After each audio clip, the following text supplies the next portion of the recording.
Well, good afternoon, and welcome to School Choice Conversations with the American Federation for Children. I am Shaka Mitchell. I'm the Director of State Strategy and Advocacy at AFC, and I'm really excited to be joined today with one of my colleagues, Corey DeAngelis, who's a Senior Fellow here at AFC, and with David Hodges, who is an Educational Choice Attorney at the Institute for Justice. So thank you both, David and Corey, for being with me in this broadcast. We're excited. We've got a number of folks watching the broadcast today. We've got lawmakers from around the country. We also have attorneys and jurists from a number of states, as well as just school choice advocates coming in to learn more about education freedom and the Supreme Court, and what we might expect going forward. For those of you who've been paying attention, this summer of 2022, has been a remarkably busy summer in the context of school choice. Just yesterday, here in Tennessee, where I'm located in Nashville, Music City, we had an injunction lifted that's going to allow the Tennessee Educational Savings Account pilot program to finally get off the ground and hopefully enroll students in Nashville and Memphis. That is really breaking news. Frankly, it's less than 24 hours old. Earlier in the summer, but not that long ago, the state of Arizona passed a universal education savings account program. It's really path-breaking stuff. This is going to result in tens of thousands, hundreds of thousands of kids having the ability to choose the educational setting that best meets their needs, which we're really excited about. And then, of course, the U.S. Supreme Court has issued a ruling in Carson v. Makin, and that's got some important implications. And that's really what we're here to talk about today, but we may touch on a number of these issues. For viewers who are watching, let me tell you that any links that we mention will be in the description box. You can check out if you're watching on YouTube or on Facebook Live. You can click those links. We may reference some other research or polling data, et cetera, some work that we've all compiled. Well, let's get into it. And David, I want to start with you. Institute for Justice was really crucial in this case that came down from the U.S. Supreme Court, Carson v. Makin. And so I wonder if you would just give us a little background, a little context on the case. Sure. And thank you, Shaka and AFC, for having me. This is, as you said, this is a very exciting time for educational choice, and I'm thrilled to have the opportunity to speak with you all about it. So Carson v. Makin has its origins in the kind of peculiar system of tuitioning in Maine. It's something that's common in a lot of these New England states, in which you have a very rural environment. And rather than having a public school, some of these school districts provide students with an option. They can either get sent to another public school somewhere else in the state, or they can get what amounts to a voucher and attend a private school. Now, this program has existed in Maine for over 100 years, but in 1980, the Attorney General enacted restrictions to the program, basically based off of the religion or religiosity of schools. And so, whereas before you could go to any school, any private school in the state, so long as they met whatever requirements the state provided, you could no longer go to one of the schools solely because it was religious. But that was challenged by IJ a few years ago. And it worked its way up through the courts. Simultaneously, as it was working its way up through the courts, IJ won a case at the Supreme Court called Espinoza versus Montana, at Montana Department of Revenue. And in that case, the U.S. Supreme Court held that discrimination based off of religious status is unconstitutional. Now, in making that decision, they left open the question of whether discrimination based off of religious use is also unconstitutional, but they hinted pretty heavily that religious status and religious use discrimination would be treated exactly the same. Unfortunately, however, while that case was proceeding through after Espinoza had been decided, the Maine case was still pending, the Carson case was still pending, and the First Circuit used that opportunity to basically distinguish the discrimination that was happening in Maine, saying, you know what, this isn't religious status discrimination. this is religious use discrimination. And to a lot of people, including Justice Gorsuch, this was, kind of a distinction without a difference. What does it mean to say, well, you can't be discriminated against because you're Jewish, but once you wear a yarmulke, then you can be discriminated against, or any other thing.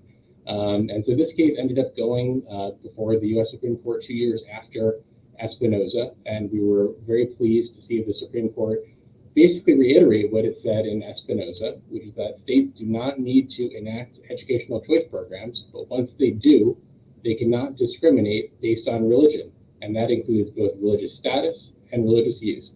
And this is a landmark case, and it's one of the three landmark educational choice cases: Zellman, Espinoza, and now Carson. Yeah, thanks, David. I thought that Justice Gorsuch had a fantastic sort of example of the status use distinction, but frankly, maybe a distinction without a difference, right? Where he says, well, it's sort of like asking, does a religious man say a prayer before eating a meal? Or, or does an irreligious man say a prayer, i.e., do a religious thing before a meal? And he says, at the end of the day, it doesn't really matter, right? And this isn't the job of, in this case, and remind our viewers, who is making the decision about whether or not a school was too religious? Where did that fall? Yeah, I mean, this was the decision that fell to the government, where the government was basically trolling through a school's textbooks and teachings and saying, well, that seems kind of religious to me. That seems like a religious concept, and basically withholding aid as a result of that. So that, in constitutional law, that's called a no-no. Yeah, that's right. I wish it had been described that way when I was, taking con law. That would have been much easier. It seems like it was much more complicated than that. But really, before we go any further, hats off to the team at the Institute for Justice, and other attorneys as well who got in on this case. Really did the lion's share of that legal work to get this across the finish line. I wonder if you might talk a little bit about some of the origin of some of where this comes from and where we see it in state law. So in particular, many of our viewers may be familiar with what are called Blaine Amendments. And so I wonder if you might talk about that and how these, whether in the cases, some of the cases that IJ has litigated or in others, what these are and what the effects have been, particularly in the area of school choice.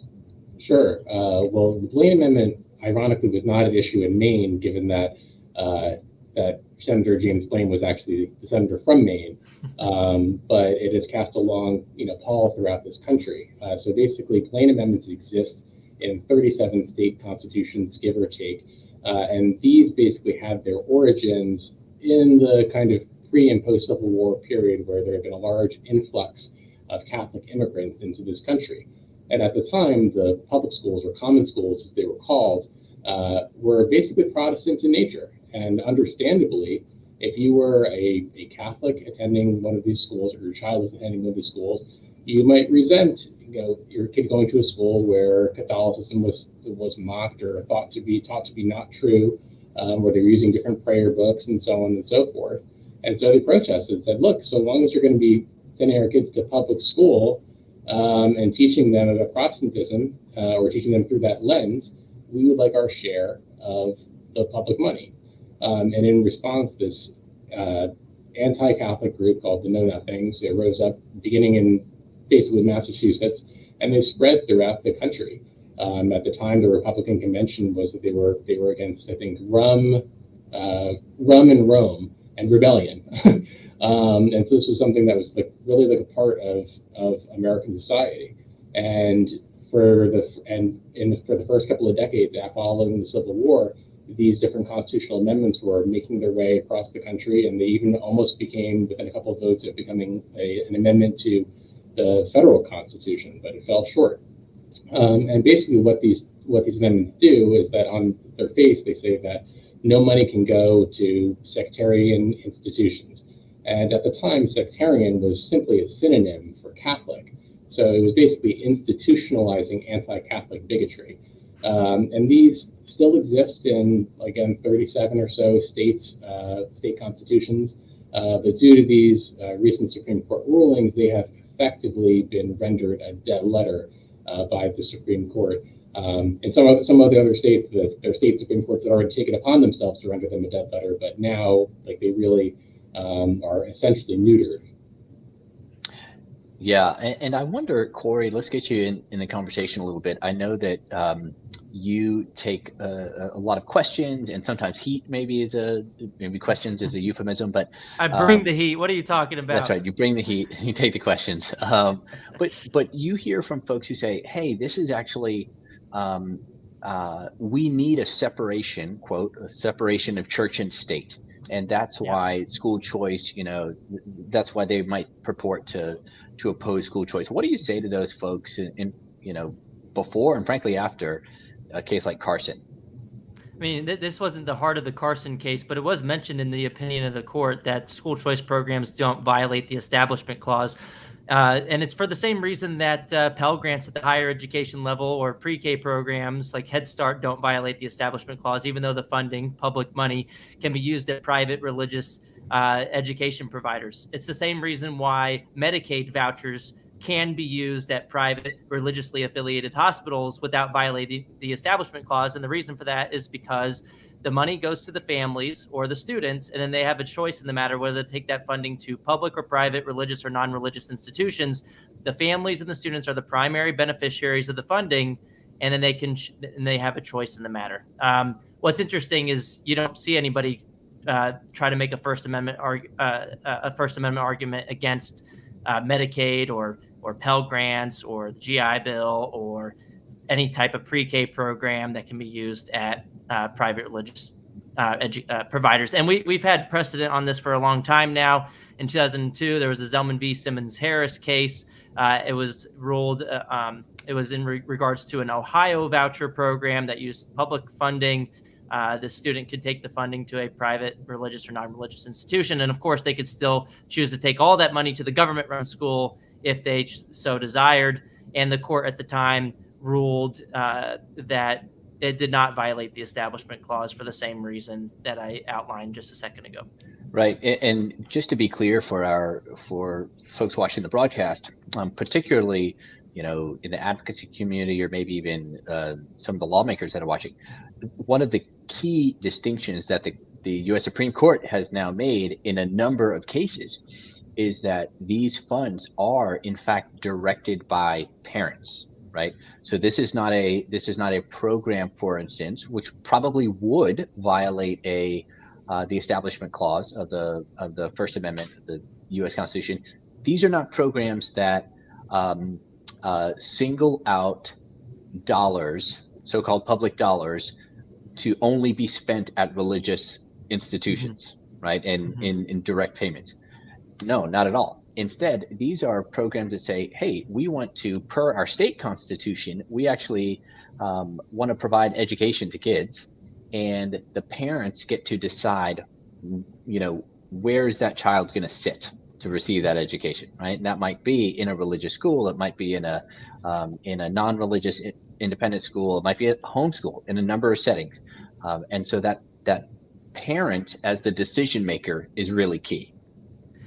Hey, I want to hit on something, a question for David.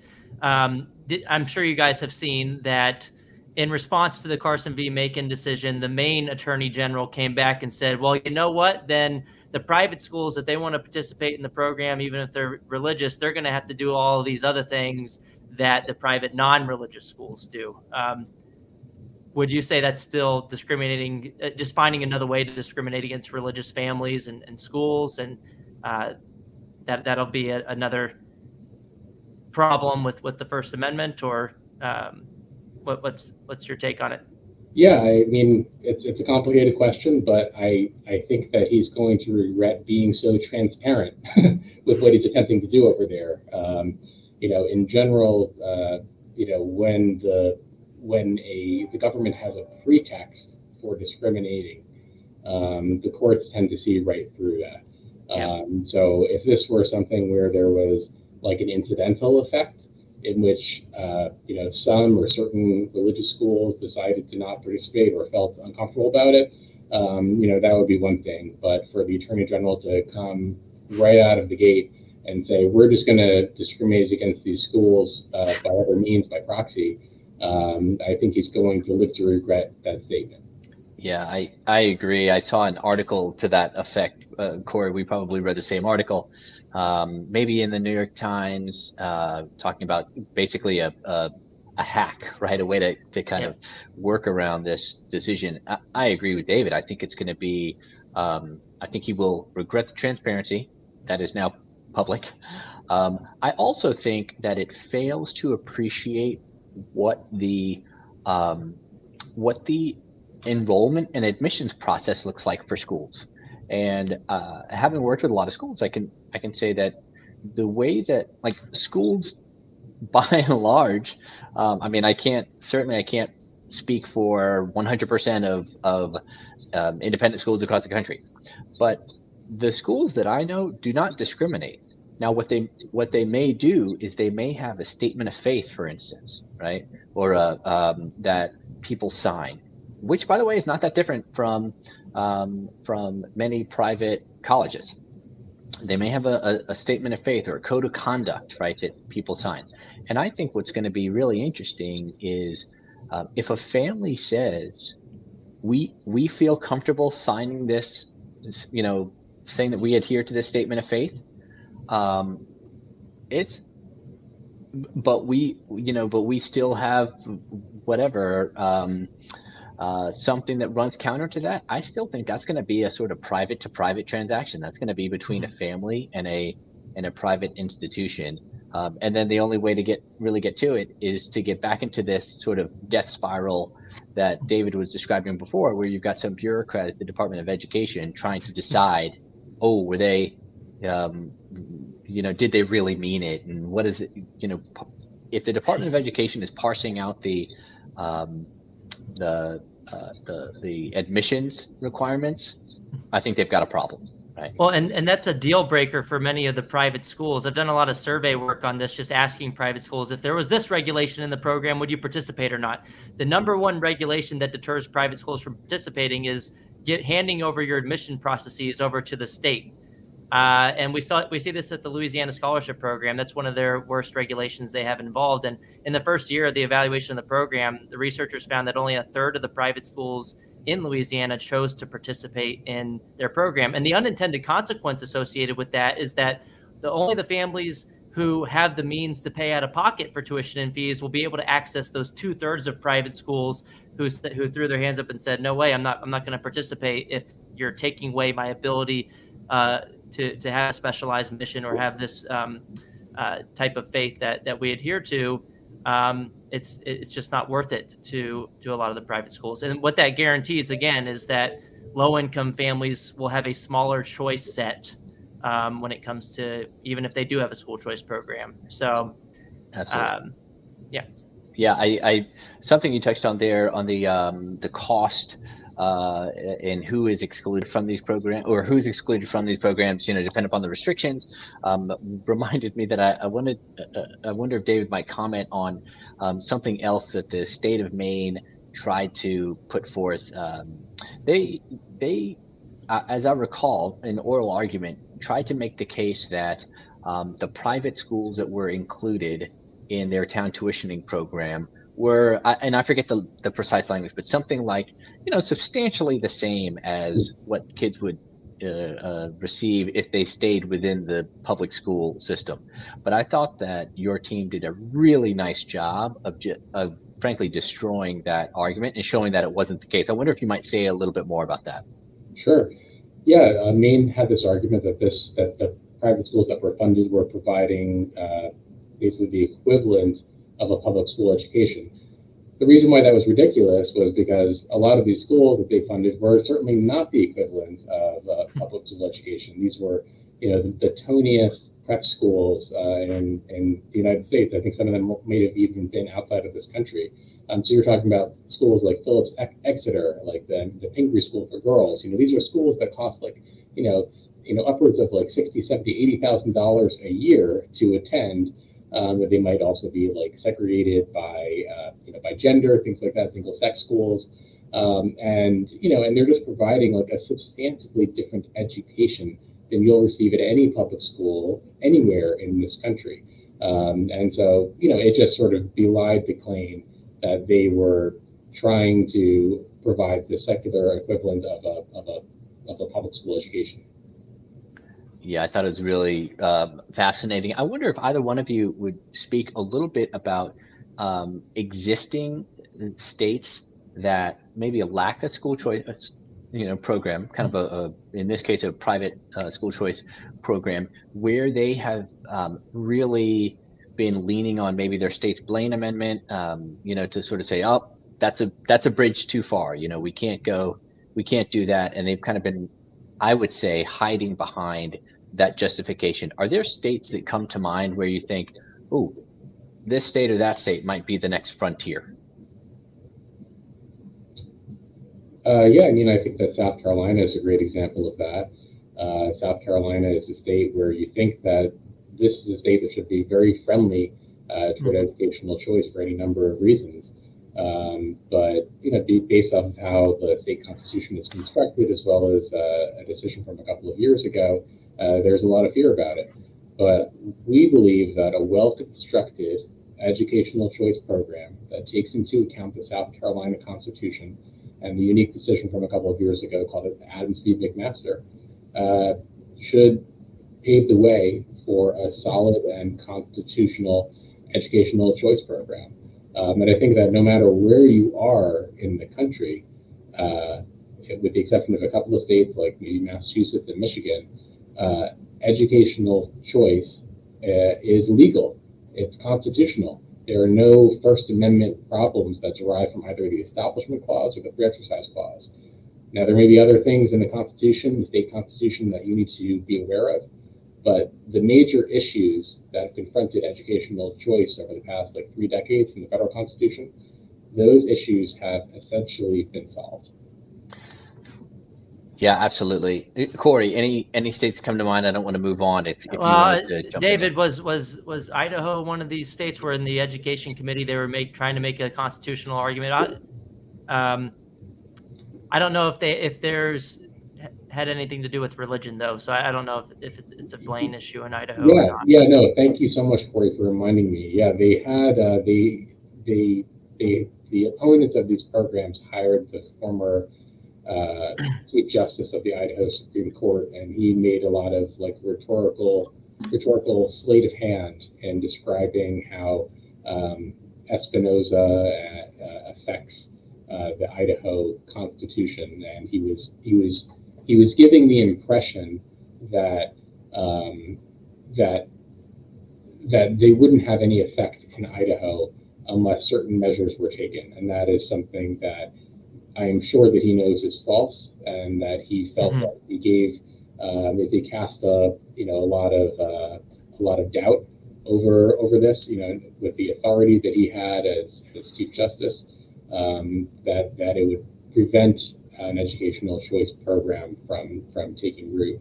But there is no doubt in my mind that a properly constructed educational choice program would pass constitutional muster in Idaho.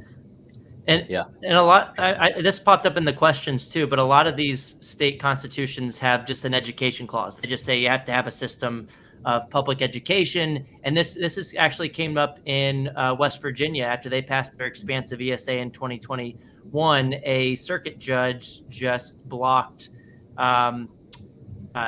that program because in the Constitution it says they have to have a thorough and efficient system of free public education or something. It's along those lines. Common but schools, but a school choice bill doesn't get rid of the entire system. It doesn't destroy all the common schools. You still have that. And so I read that constitutional language as a requirement that you have a system of schools, and that option's on the table. But that doesn't mean you can't do, if you do X, it doesn't mean you can't do Y and Z as well. Yeah. Go ahead, David. Yeah, that you hit the nail on the head, Corey. These provisions that are common in a lot of state constitutions, these are just they're setting a floor, and it doesn't mean that once that once you have something, that you can't have other things. And that's particularly the case where in a lot of states, these programs are actually funded from different sources. It's not like one is taking away from the other. And so, I think that was, not a great ruling in West Virginia. And I think it's one that we hope to see reversed by the state high court, and it's something that other high courts that have considered similar claims have almost uniformly rejected. Yeah, and this is something, and I think let me take a brief pause here to let viewers know that you're welcome to post questions in the comments, and we can try to get to some of these. Have a little Q&A time. In fact, maybe with our final 10 minutes or so. But yeah, to Corey's point about these state constitutions, I think this is listen, it's not necessarily an easy thing to understand, right? To folks who don't spend a lot of time in this kind of educational jurisprudence. But effectively what the U.S. Constitution did, in the First Amendment in this case, is it allowed a lot of state courts to sort of say, oh, we can't go that far, right? Or legislatures can't go that far with a school choice program because it's going to bump up against the Establishment Clause. It's going to offend that. After Carson v. Makin, I think that is no longer, as David said, those things have been knocked down with Espinosa, with that decision, with Zellman, prior to that, and now with Carson. Those kind of impediments to state legislative action are now effectively gone, right? And so, yeah, to Corey's point, and both points really, both of my guests, the language in the state constitution that talks about thorough and efficient or uniform system of schools, et cetera, that really sets a baseline. But I think what we know, and we can talk about some of the historical reasons for this, but what we know is that there is no state, though every state has these provisions in their constitution, there is no state that provides one system that works for every child in the state. It's just impossible. And frankly, as anyone who's watching who has multiple children knows, kids are just different and they have different needs. And my girls are probably about to come home and run through this, the background at any moment because they're at 3 different summer camps because they like different things. Now do that for 1 million kids, right?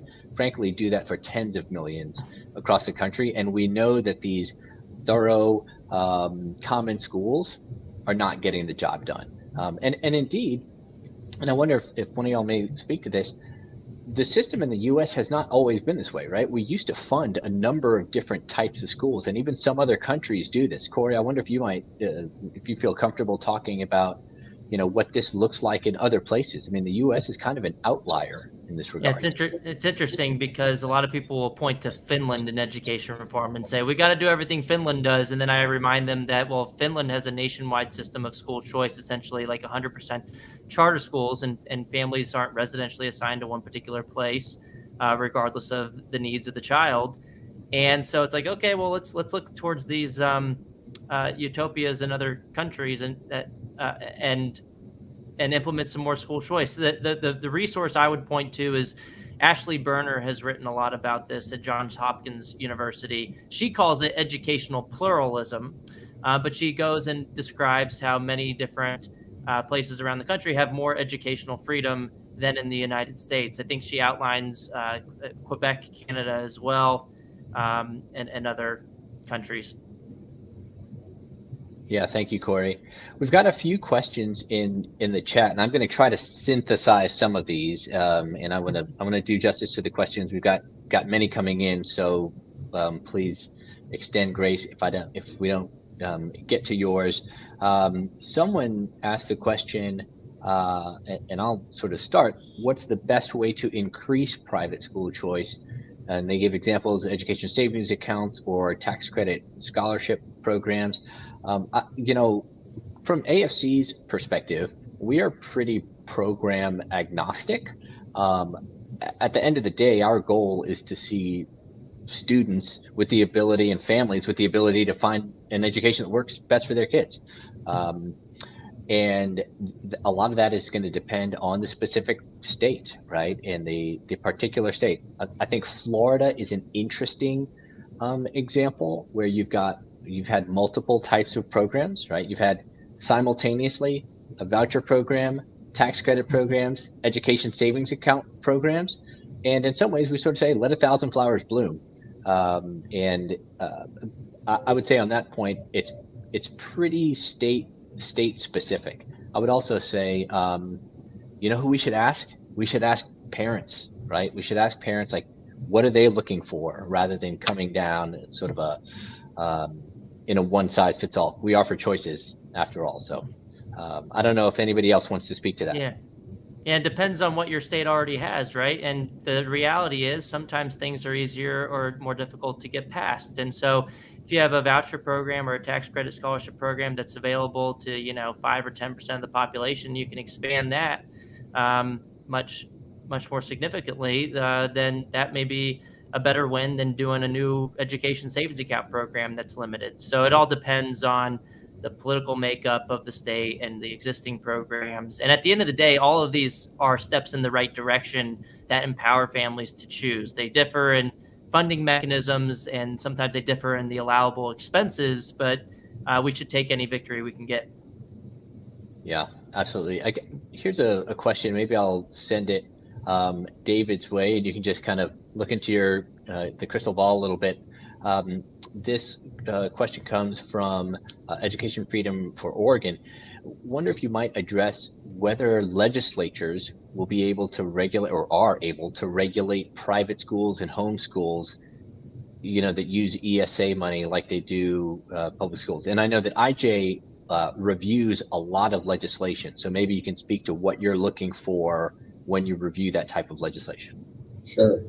Yeah, I mean, it's certainly theoretically possible that they could, attach conditions to whatever bill that they enact. But that's why it's really important that when you're drafting legislation, and when groups like IJ review the legislation, that they're very clear about what the bills can and cannot do. So in general, when we are reviewing these bills, or we're helping draft them, we include provisions that say that nothing in this bill should add to the number of regulations that private schools or homeschools are subjected to, and that everything that is in this bill is basically self-contained. It doesn't give any extra power. All that it does is that it gives scholarship money to students and their families, and allow them to spend it at the non-public school of their choice. And so it's a pretty hands-off construction. And when we are reviewing bills and when we're helping draft bills, we always work very hard to ensure that is part of it. But at the end of the day, like, if something like that does get through, it's up to the school as well as the parent to decide whether or not they're okay with the conditions that the state has imposed. Yeah. Oh, go ahead, Corey. Yeah, if I can hit on it, because I get this question quite a bit.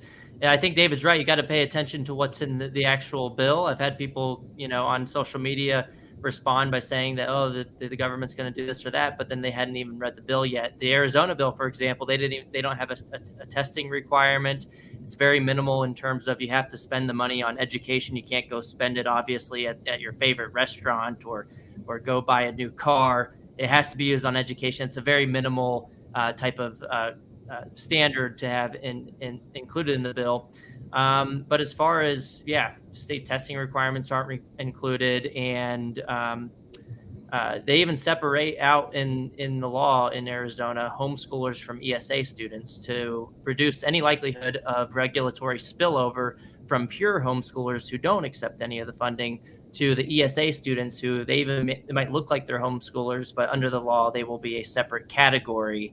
And this should reduce any concerns about future regulations. And at the same time, look, the government can regulate private education if it wanted to anyway. And a better chance for us to fight against those future potential calls for regulation is to get a bigger tent, have a broader coalition, have more people experience private and home education. And one way to do that is through school choice mechanisms.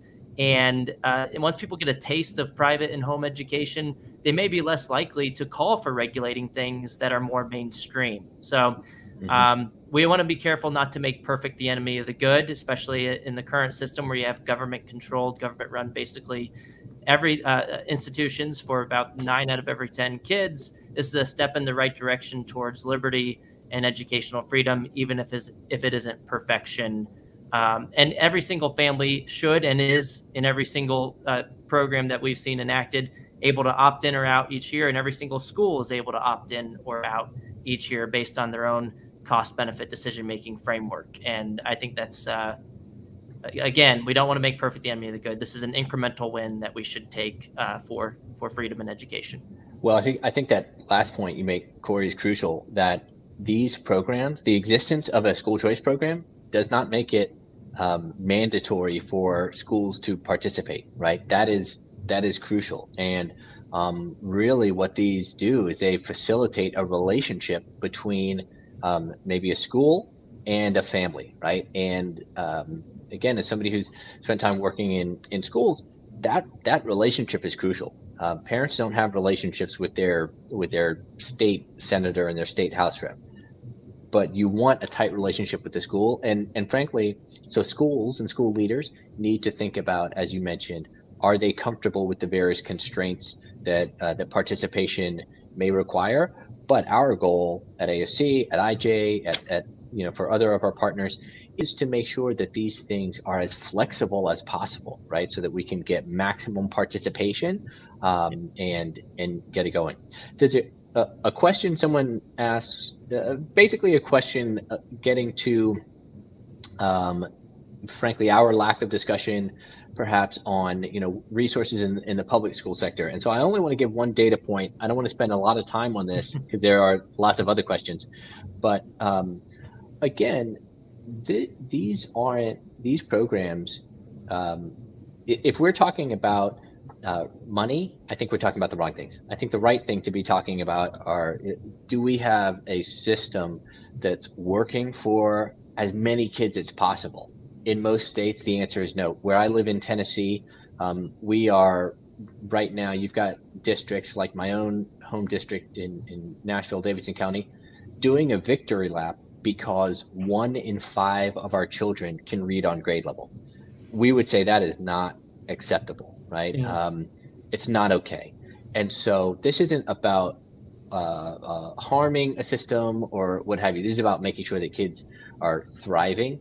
I'll also remind our viewers that to date, about $190 billion with a B, $billion have been awarded to state education agencies during the pandemic. That's ESSER funds. Another $4 billion to governors. Another $5.5 billion in what's called an EANS fund. So you're talking about at this point upwards of $200 billion has been doled out in 2 years. There's not a resource problem. There's a choice problem, right? There's an agency and an efficacy problem. I'm like so far up on the soapbox at this point, so I'm going to step down. Well, and we've increased per pupil education expenditures since 1960 or 70 by 152% after adjusting for inflation. So we've thrown more and more money at the problem without realizing that the main issue is incentives to spend the money wisely. And over the same period, teacher salaries only increased by about 8% in real terms. And this is not just this period. There's other periods and times where we see this same pattern emerge. Ben Scafferty at Kennesaw State University did a report called Back to the Staffing Surge, looking at the years between 1992 and 2014. Per pupil education expenditures increased by 27% after adjusting for inflation, but teacher salaries dropped by 2%. The money isn't making its way into the classroom, and it's because the monopoly system doesn't have an incentive to spend that money wisely. And the way to fix that is to introduce competition by funding the student directly and giving all schools, public and private, an incentive to do a better job for kids and for the employees as well. I mean, teachers are complaining about having to dig into their pockets for supplies each year. I kind of feel bad for them, but the problem 100%. Isn't with their competition. The problem is with the system itself. And so school choice can benefit families and teachers at the same time. Yeah, absolutely. I just a really quick anecdote. My mother-in-law, who is a retired public school teacher in North Carolina, um, spent her entire career in the public schools. After retirement, she went in for a stint, basically as a long-term sub at an independent school because the teacher was out on maternity leave. And we've had lots of discussions over the years. I've been married for um, oh my gosh, 15 years now. And so we've had lots of discussions about education. And after being there, she said, I had no idea.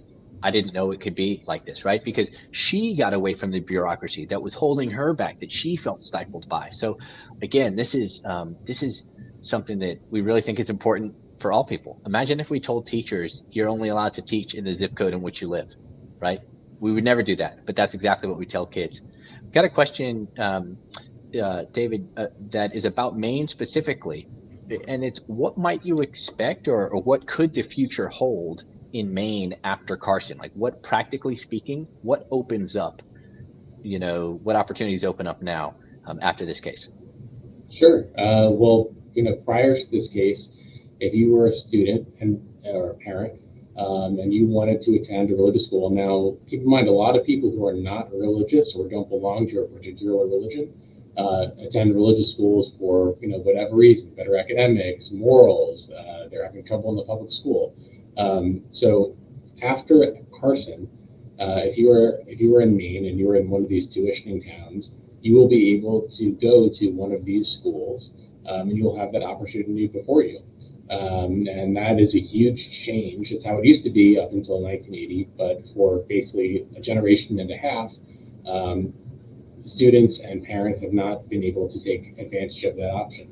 And beyond that, I know that legislators in Maine we always hear from them who are interested in enacting different kinds of educational choice programs in the state. And so, it could be that over the next year or two, the state of Maine enacts a program that ensures there's educational choice, not just for these people who live in the rural tuitioning towns, but for people who are all over the state.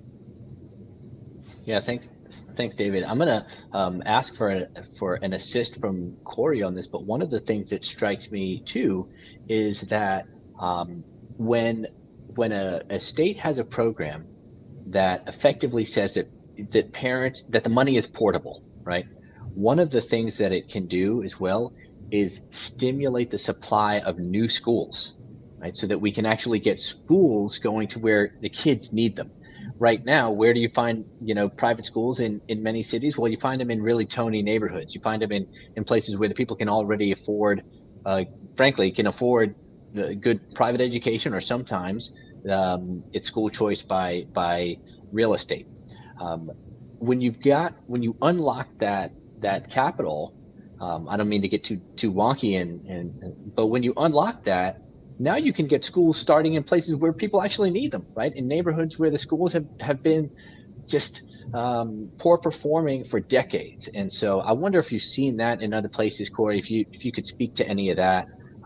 Likewise, we have a question about, this is coming from Tennessee, about the efficacy of school choice programs, private choice programs in other states. Opponents always say, the results are mixed or what have you. So I wonder if you might speak to those two things. Oh, and you're muted, Corey. It wouldn't All right, be. I was making too much noise earlier behind the scenes, but the supply of education providers is not fixed, and once the demand is there and you put the money into the hands of families, obviously there will be supply to meet that demand. And I think it's interesting to look at what happened in Arizona, for example. They have had education savings accounts for a while now, and Prenda Micro Schools already accepts education savings account funding from parents. And so this is another kind of low cost startup option where you don't have to build another brick and mortar private school with these micro schools. So that's one. And then two, as far as efficacy of private school choice programs, what's funny is the opponents will say this we haven't proved that this works, even though I'll get to that in a second. We have tons of evidence suggesting that This leads to better outcomes for kids, particularly when you look at longer term outcomes and non-test score outcomes.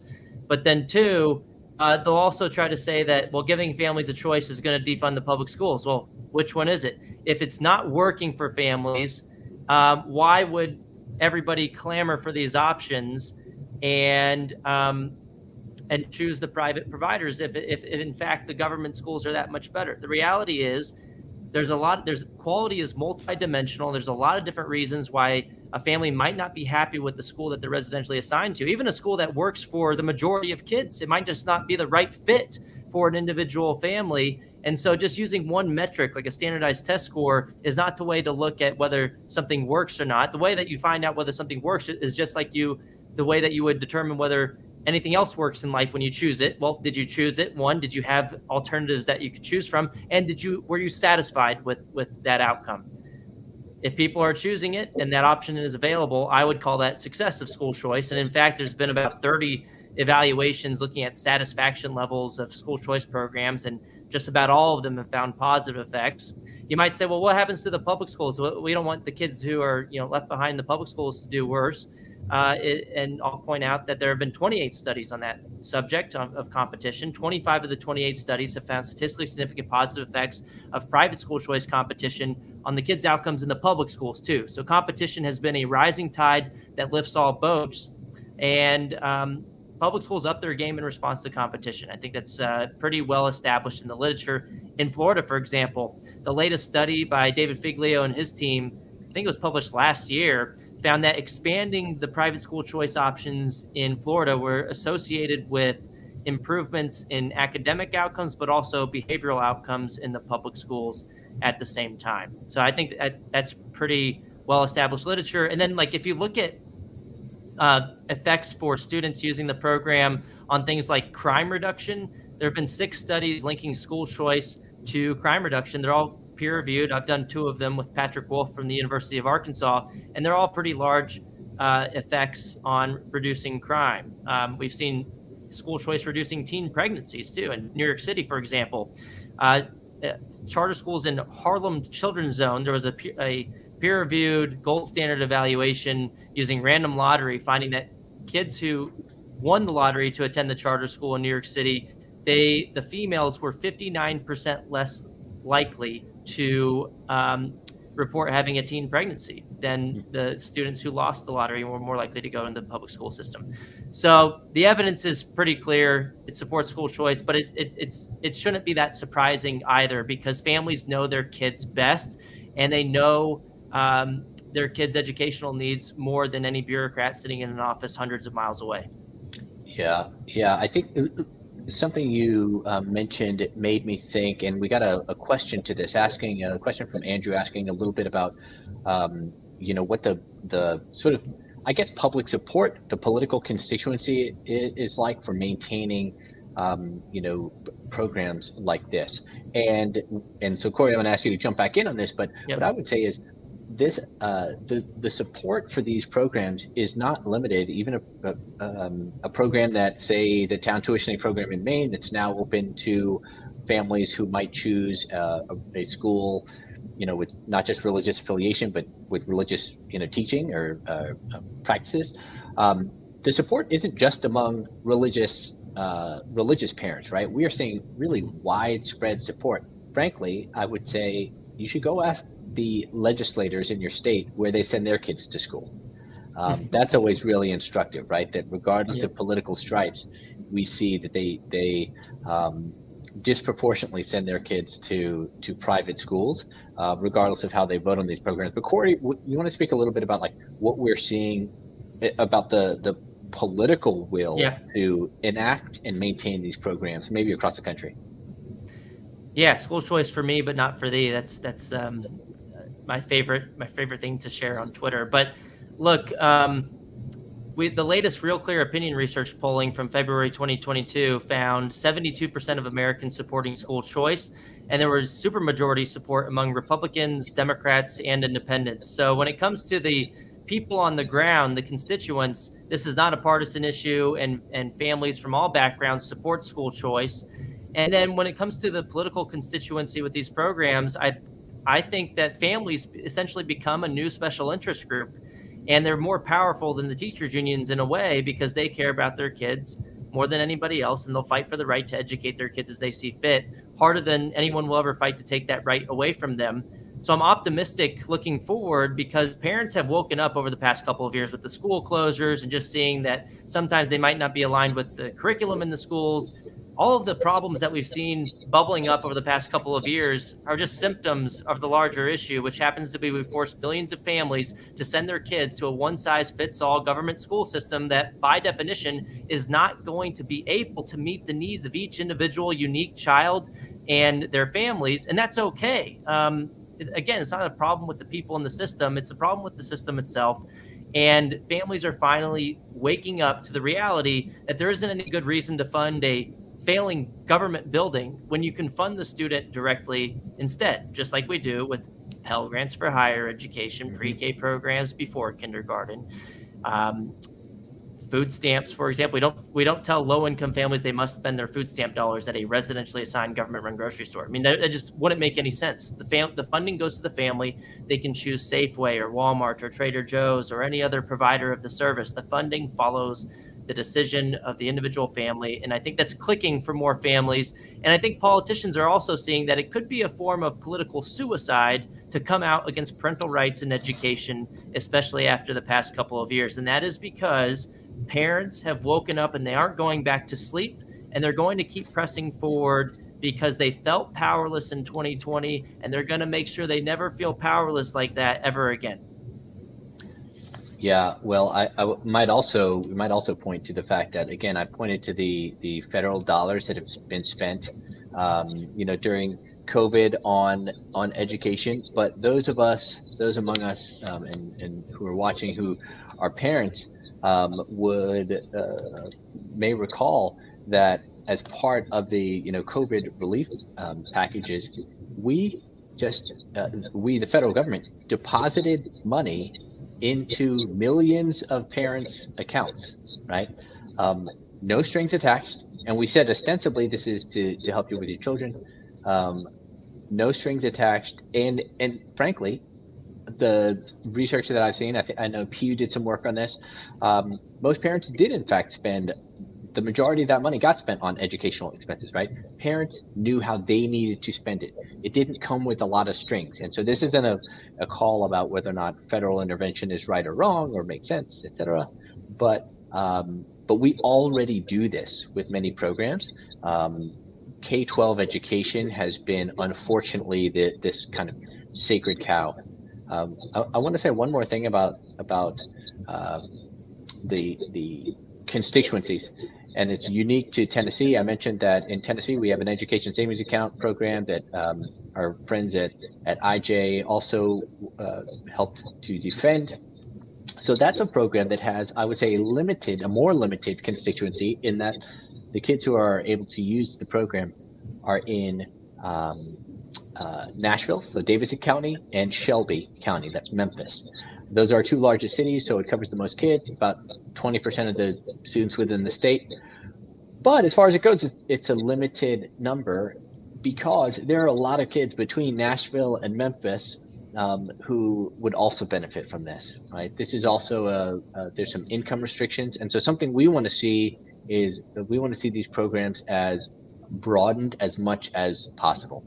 I wonder, let's see if somebody would speak to the issue of whether or not we'll see, they're worried, and maybe David, are you worried about a diminution of so-called accountability because of choice programs? Is that something that you think about, or maybe how do you think about that? What's accountability?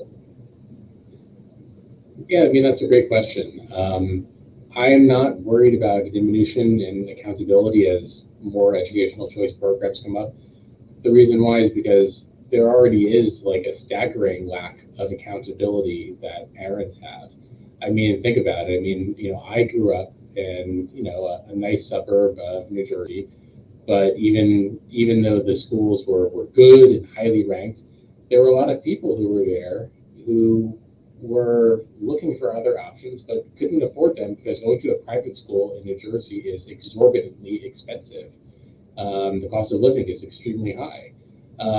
Once you have an educational choice program, a kid who is like a nonconformist or who is having trouble in school or who's being bullied, things like that, all of a sudden they have other options, and having other options means that these schools are being like held accountable, so that this kid, at least in the first place, does not end up in a school where he's not being treated well, or he's not well suited, and if the school doesn't address it, he has a chance to go elsewhere. So I think that the more options that you have, the better that is for the school. And I really want to commend that study that Corey had referenced. From Florida. This is like a gold-plated study from Northwestern University. It's not like something that someone who doesn't know what they're talking about funded for the express purpose of getting a result that they desired. This is the real deal, and this has effects in the real world. So where we are right now, more schools, more school choice means more accountability. Yeah, the way that I would put it is that underperforming private schools shut down, underperforming government schools get more money. Private schools are directly accountable to the families. You can take your money elsewhere. And red tape is not the same thing as accountability. Regulations are the same thing as accountability. Yeah, absolutely. I mean, I'll say, to me, real accountability is when you, as a school leader, are sitting across the desk from a family, and the family tells you, hey, this is not working for us. We're going to do something else, right? We're going to do something different.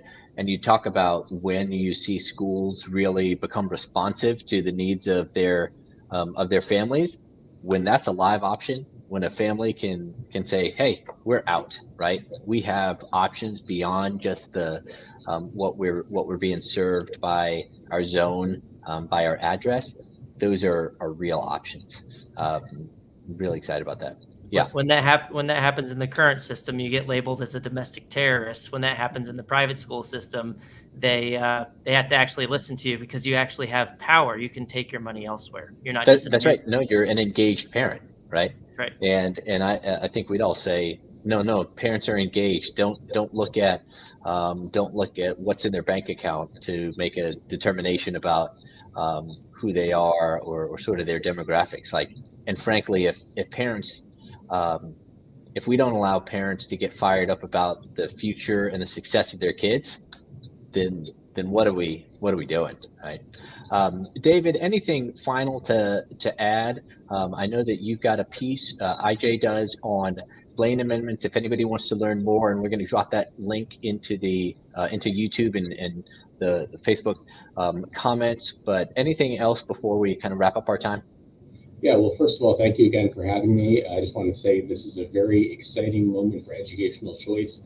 The major barriers to educational choice from the federal Constitution and the state Constitution have had over the years have largely gone away. There's a lot of momentum nationwide for educational choice. So if you are enthusiastic about it, if you're a legislator, or if you're an activist, you need to make sure that you pressure your legislators not just to have an educational choice program, but one that is constitutionally sound. It takes a lot of effort from organizations like IJ, from activist groups, from places like AFC, from people like you to get educational choice programs enacted. But if they're unconstitutional, if they are flawed, if they have sloppy draftsmanship, it will give an opening to the other side to file a lawsuit.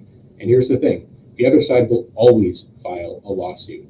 And we need to ensure that when we're enacting educational choice legislation, that it is constitutional, that it's sound as a matter of policy, and that it's going to serve the maximal amount of students. So when you're involved, when you're looking, go to IJ's website, look up our guide, contact me or one of my colleagues, and we'll get to work. Fantastic. Thank you, David. Corey, you're coming to us, I believe, from the West, from Freedom Fest. But thank you again. Anything you want to leave our audience? Everybody should be excited. I mean, look what just happened in Arizona with a universal school choice program. Every single family, regardless of background or income, can take their kids' education dollars to the education provider of their choosing once this is implemented. And we have this victory coming from the Supreme Court that we kind of knew it was going to go our way for a long time, but the wind is at our backs, and we have a lot to be excited about. We have a lot to be energized about, and lawmakers and members of the public, parents should be fired up and going full speed ahead to go all in on school choice all across the country. It's the time to do it. Support for school choice is at an all-time high. So there's something to feel good about when it comes to educational freedom. I'm excited about it. Everybody watching should be excited about it. And one way that you could help us in the fight for education freedom is to go to educationfreedompledge.com. It's, again, educationfreedompledge.com. You'll be able to get updates from us about things that are happening in the states. And if there's a particular bill in your state that drops, if you want to rally around that to push for expanding educational options in your state, you'll be able to keep up with what's happening. Again, educationfreedompledge.com. Thanks, Corey. I'll say on behalf of the American Federation for Children and IJ as well, thanks for tuning in. As you can tell, we're excited about the future of school choice and education freedom, and I kind of use those terms interchangeably, but we are not just on the march, right? I mean, it's a movement. It's really exciting to see what's happening coast to coast, from Florida to Arizona, now way up in Maine, maybe Washington State or Alaska is next, and we can touch them all. It's really exciting. I think state courts now, if they want to continue making rulings in the K-12 education space, have to consider school choice as, frankly, the only way or the best way to best live up to their state constitutional requirements to ensure a quality education for all kids. I don't know how you do it if you don't ask parents to get involved and empower them with the resources to do that. There are many resources that we put in the chat. Would love for you to check those out, and would also love for you to tune in to our next school choice conversation with the American Federation for Children. Thanks again, Corey, David. Y'all take care. We'll see you soon.